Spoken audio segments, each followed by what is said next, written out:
Today, we'll explore how to create a dynamic glitch transition using the block glitch transition. This effect adds a creative, techie vibe to your edits, and we'll cover how to customize its various settings for a unique look. To start, drag two clips onto your timeline and place them back to back. Open the effects library from the top left corner of the edit page. Navigate to Video Transitions and locate the Block Glitch transition.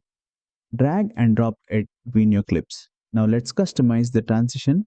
Click on it in the timeline and open the inspector panel. Here, you'll find several options to tweak. Block, Seethe. Adjust this slider to control the amount of jittering or chaotic movement in the glitch. Frequency.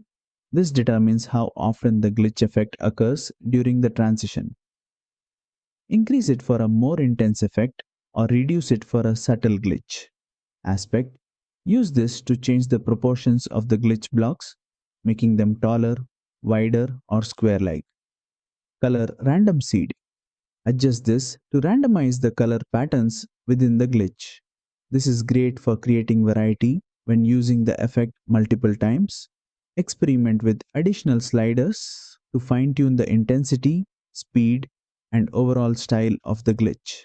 You can also adjust the transition's duration by dragging its edges on the timeline. Extending it will create a slower, more dramatic glitch, while shortening it results in a quick and punchy effect. And that's it. You've successfully added and customized a glitch transition using the block glitch effect. It's a versatile tool that works great for music videos, tech inspired edits, or adding flair to your transitions.